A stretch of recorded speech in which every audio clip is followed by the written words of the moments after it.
do is continue talking about integration. Specifically, we will look at various classes of functions and establish their integrability. All right. So the first statement we'll make is that monotone functions are guaranteed to be integrable. So here is the formal statement. Every monotone function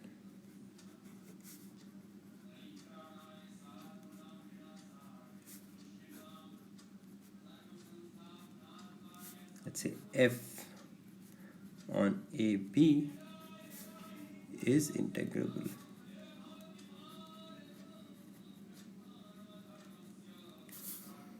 Right? So once you have monotonicity, you don't need any other regularity conditions for the function to satisfy. You don't need continuity. You need nothing else. Just monotonicity by itself is enough to establish integrability. Okay, but importantly, monotonicity over the closed interval AB. Okay, right. So for the proof, suppose first that f is increasing. Right, the case where f is decreasing can of course be handled analogously. Is increasing.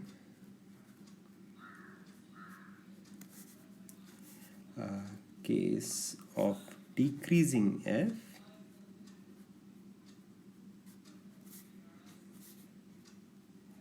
can be handled on similar lines.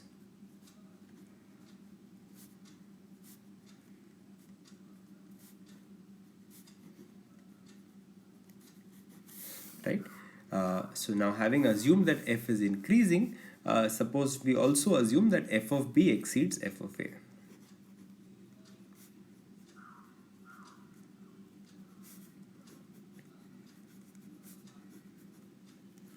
Right?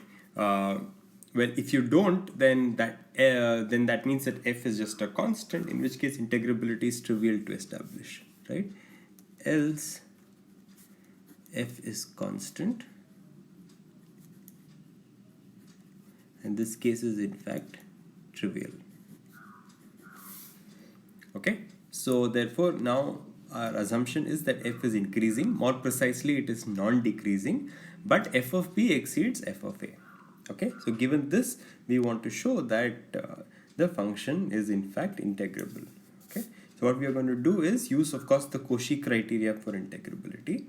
That is, given an epsilon greater than 0, we want to show that there are partitions such that the gap between the upper Darboux sum and the lower Darboux sum is in fact less than epsilon, right? I have to demonstrate the existence of such partitions. So given epsilon greater than 0, pick any partition P such that the length of the maximum, the largest subinterval of P is at most a certain constant. So pick partition P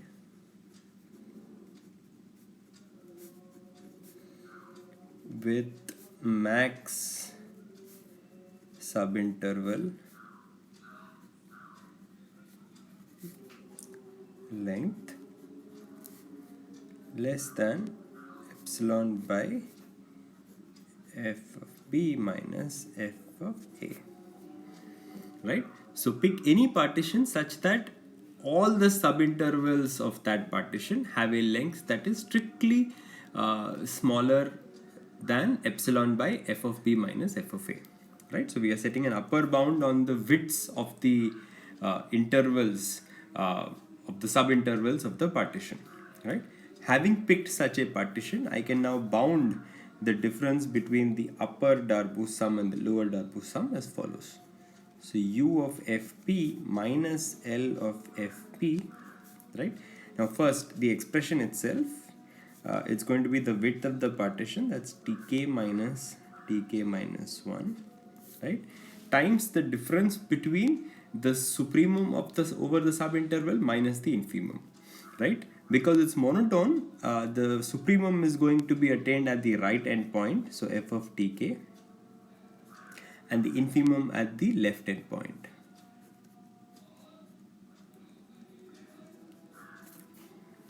Right? Now, note that we have assumed that every subinterval has length at most epsilon by fb minus fa. So this can now further be upper bounded by epsilon upon f of b minus f of a times the summation of f of tk minus f of tk minus 1. Right, this latter sum here clearly telescopes, and if you take the sum of all of those terms, it's just going to be f of b minus f of a. So this in turn is going to be epsilon. Right, so what we have shown here is that if you pick any partition where the largest subinterval length is less than epsilon by f of b minus f of a, well, the gap between the upper Darboux sum and the lower Darboux sum is also at most epsilon. Since this can be done for any epsilon greater than 0 by the Cauchy criteria, this establishes integrability. So let me just write that anyway. Implies f is integrable, right, via the Cauchy criteria.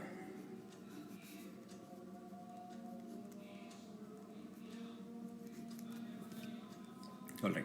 So this is how one shows that monotone functions are in fact integrable. Right. So the next result we will show is that continuous functions are also integrable.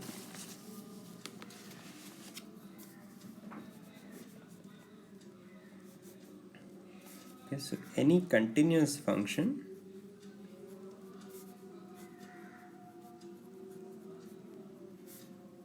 f on the closed interval ab is integrable.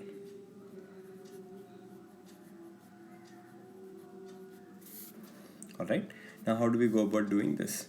Now remember that if you have a function that is continuous on the closed interval ab, it is in fact also uniformly continuous, right? And this uniform continuity will in fact play an important role in this proof. Okay, and in addition, remember that continuous functions over closed intervals are bounded, right? So we know two things, that f is bounded and uniformly continuous over the interval.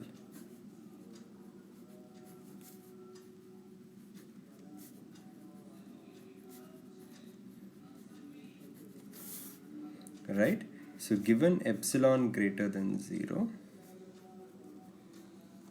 there exists a delta greater than 0 such that if x and y are within delta distance apart, more precisely if x and y belong to the interval ab and the distance between x and y is at most delta, then indeed the difference between the function values at f of at x and y will in fact be at most epsilon, right?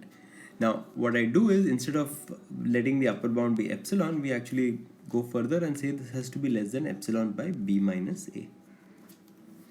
Okay, so I'm designing this delta in such a way that so long as the 2 points x and y are at most delta apart, the distance between the function values is in fact at most epsilon by b minus a.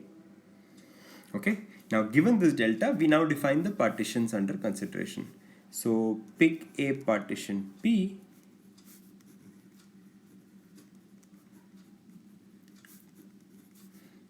with max subinterval length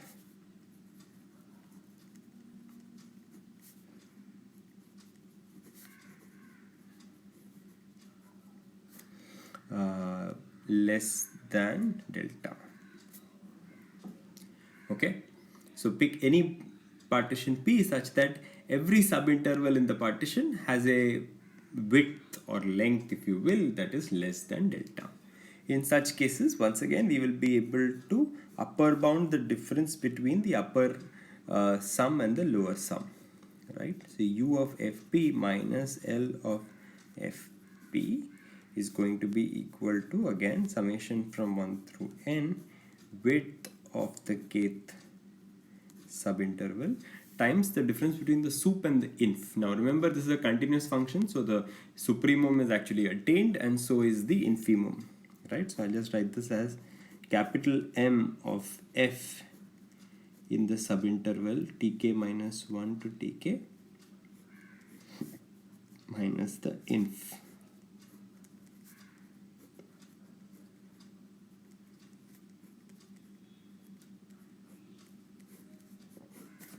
Right?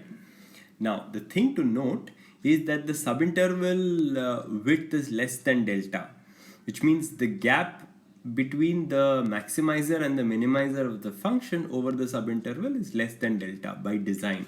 And so therefore the difference between capital M and small m is also at most epsilon by b minus a.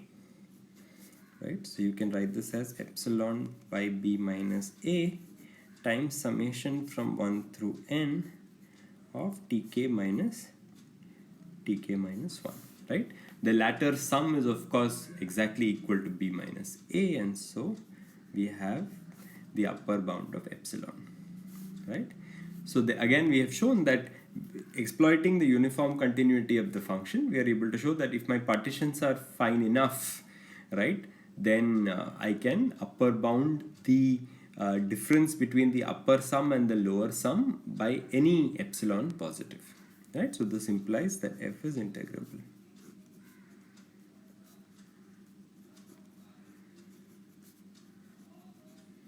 Right, once again by the Cauchy criteria.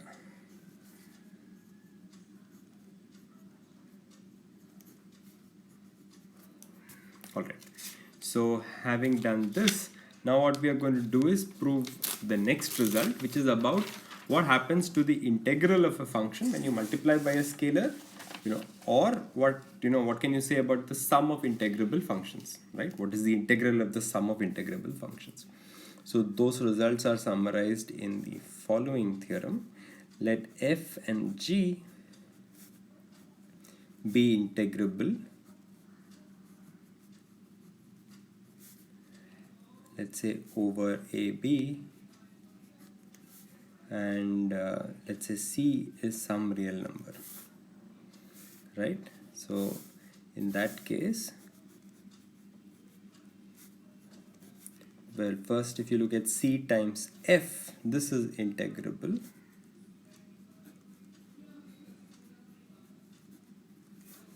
With integral C times fx dx from a to b being in fact C times the integral of f, right? And secondly, we will say that f plus g is integrable with the integral of f plus g being the sum of the integrals of f and g.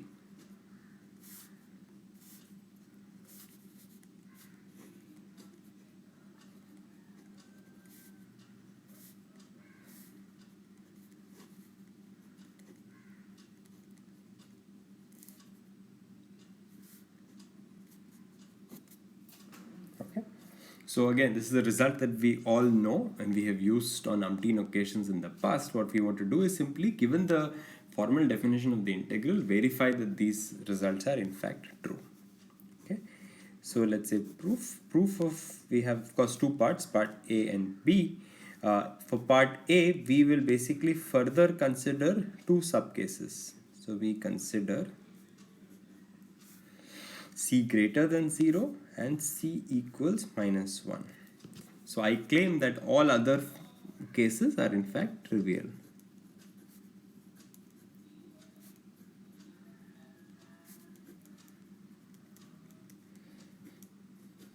Right? Why is that? Well, if C is 0, then obviously the case is trivial. If C is any other negative number, I can in fact apply this result by just repeated application of the current existing result. So for example, if C is minus 2, you can first consider the case C is minus 1. So first multiply the function by minus 1 and then multiply the function by 2. Right? So by a repeated application of the cases C greater than 0 and C equals minus 1, you can now get any negative number C. Okay? So now therefore consider the case where C is greater than 0. Right? This case is actually very straightforward, because what easily follows is that if you look at u of the upper sum of this function at any partition P, it is simply going to be C times the upper sum of the original function. Right? Why? Because you're looking at supremum of C times f of x as opposed to, so which is therefore equal to C times the supremum of f of x, given that C is positive, right? So given that this is true for every partition, now when you infimize this over all partitions, it follows that you're going to get C times the original infimum. Sorry. So U of CF is equal to C times U of F. Yes. And similarly, L of CF is equal to C times L of F. Right? And since U of F is equal to L of F, the result follows.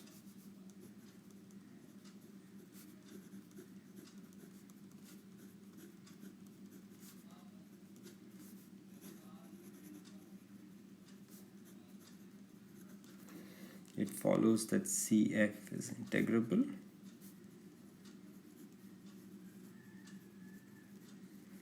and that the integral of CF is equal to C times the integral of F.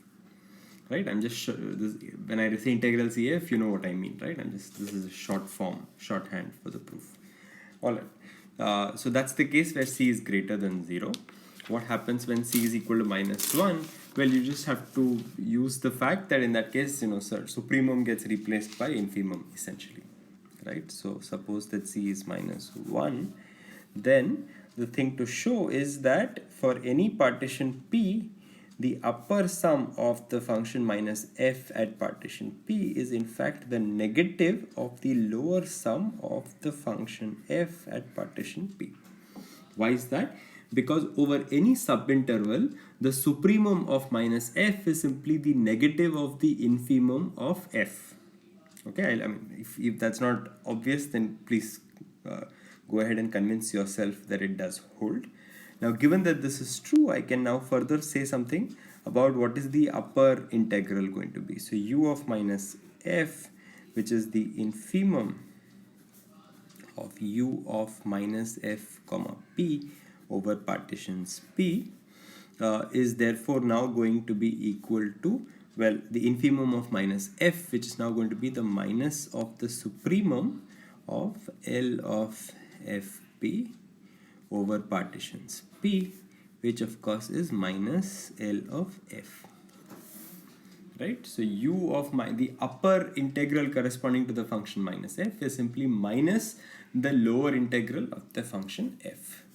So similarly, one can also show that L of minus f is in fact minus u of f.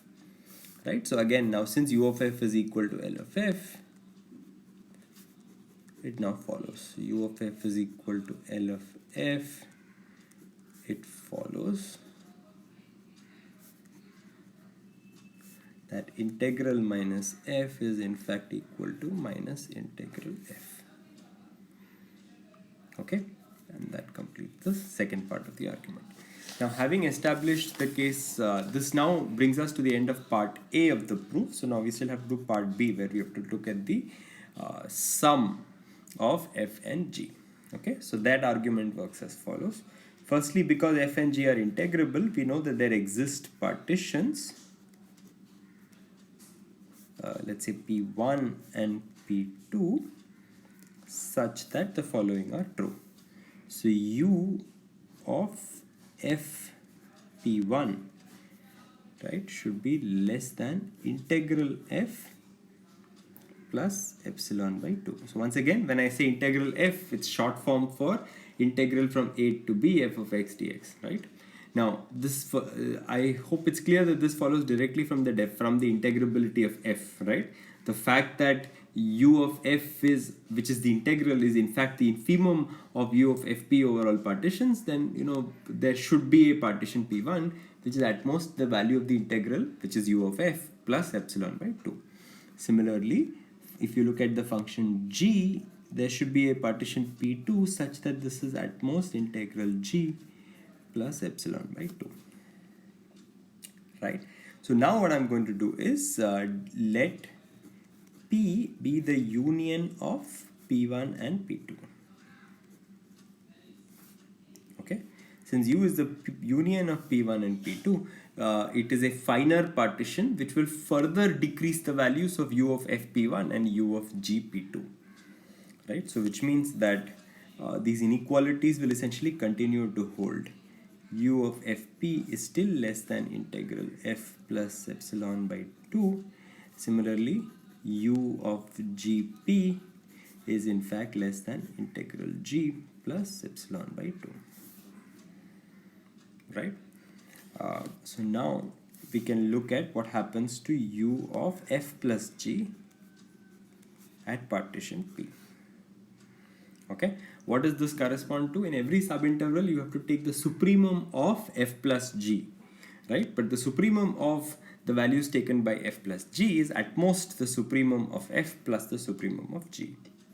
So therefore this is going to be at most equal to u of f comma p plus u of g comma p, right? Which in turn by the above inequalities is at most integral f plus integral g plus epsilon.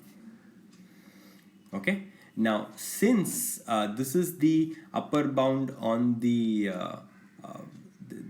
since what we have come up with is an upper bound on the upper sum for a given partition P, u of f plus g, which is the infimum of this overall partitions P, is also upper bounded by the same thing. So which means u of f plus g, right, which is the infimum of u of f plus g comma p over all partitions P, is at most integral f plus integral g plus epsilon, right?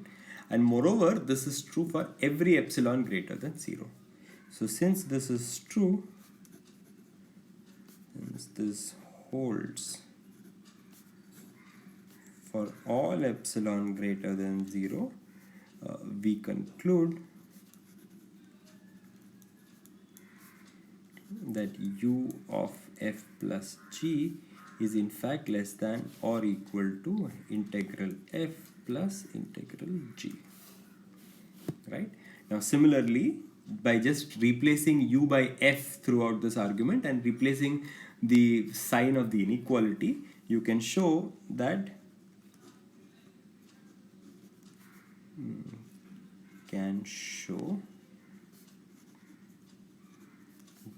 L of f plus g is in fact greater than or equal to integral f plus integral g, right? These two inequalities together in turn imply that u of f plus g and L of f plus g must in fact be equal to integral f plus integral g. Remember, for any function we have shown that the upper integral is greater than or equal to the lower integral, right? So therefore these two inequalities imply that u of f plus g is equal to L of f plus g equals to integral f plus integral g, and that completes the argument, right? So this is how one shows that in fact the sum of integrable functions is integrable, and the integral of that function is just the sum of the original integrals. Okay, so we will conclude this this lecture with a couple of final results, which actually I'm not going to prove. I'm going to basically leave this as an exercise, and I will post the proofs of these on Bodhi. All right, so here are those results. This is basically going to again be practice of the definition of integrability, right? Like the previous three proofs we have seen so far, it's just basically an exercise in applying the definition. So this theorem is in two parts. The first part is that if f and g are integrable, let's say on AB, and if f of x is less than equal to g of x for all x in the interval,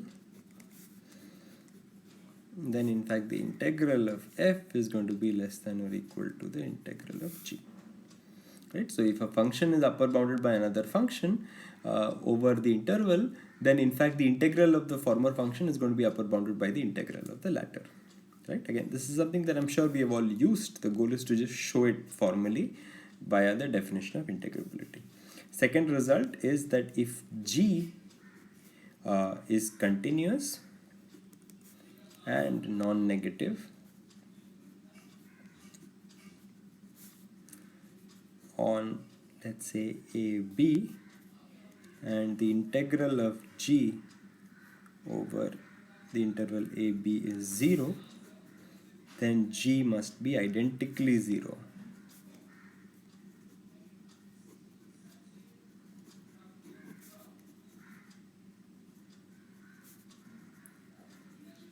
Over AB. Okay, so that's the first theorem that is basically going to, the proof of which is going to be self-study for you. The second is that if f is integrable,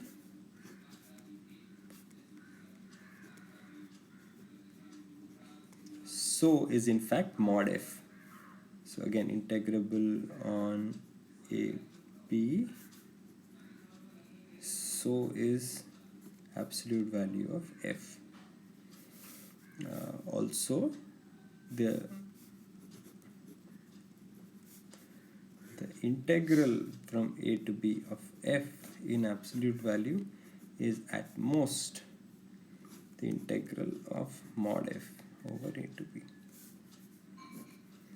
Right? So if f is integrable, so is absolute value of f, and in fact the integral of the absolute value is lower bounded by the absolute value of the integral of the function. Yeah, this is again a property that we have in fact used without formal argument before. Now you have to use the formal definition of integrability to actually show this. So as I said, these two theorems, the proof of this is going to be self-study.